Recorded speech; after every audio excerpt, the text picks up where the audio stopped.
శ్వాస విడిచారు. కొద్ది రోజులుగా అనారోగ్యంతో బాధపడుతున్న ఆయన ఇవాళ కన్నుమూశారు. 750కి పైగా సినిమాలో నటించిన కోట శ్రీనివాసరావు 4 దశాబ్దాల పాటు సినీ రంగంలో కొనసాగారు. కోట మృతిపై పలువురు ప్రముఖులు సంతాపం వ్యక్తం చేస్తున్నారు.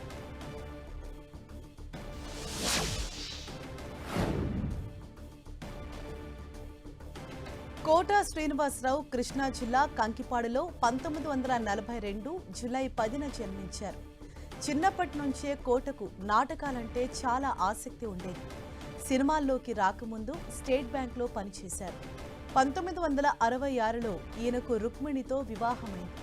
కోటకు 2 కూతుళ్లు, 1 కుమారుడు కాగా అతని కుమారుడు కోట ప్రసాద్ 2010 జూన్ 21న జరిగిన రోడ్డు ప్రమాదంలో మరణించారు.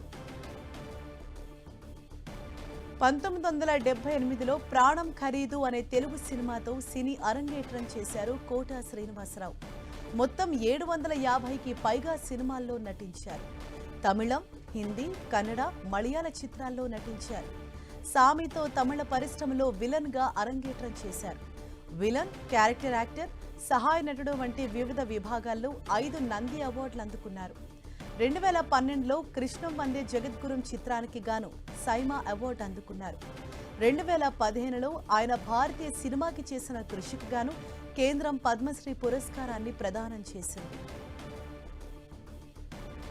ఆహనా పెళ్లంట సినిమాలో కథానాయక తండ్రిగా చేసిన పిసినగొట్టు పాత్ర ఆయనకు చాలా పేరు తెచ్చింది. కోట శ్రీనివాసరావు బాబుమోహన్తో కలిసి చాలా సినిమాల్లో జోడీగా నటించారు. ఈడెవడ్రా బాబు, నాకేంటి మరి నాకేంటి, మరదేనయ్యా నా స్పెషలు, అయ్య నరకాసురా వంటి ఆయన డైలాగులు ప్రజాదరణ పొందాయి.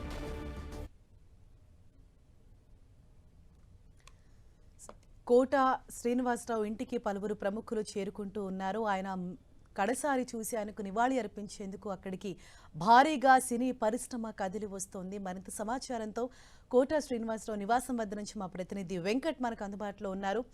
వెంకట్, ఎవరెవరు ప్రముఖులు ఇప్పటి వరకు ఆయన భౌతిక కాయానికి నివాళులు అర్పించేందుకు వచ్చారు? ఆయన అంత్యక్రియలు ఎప్పుడు నిర్వహించబోతున్నారు?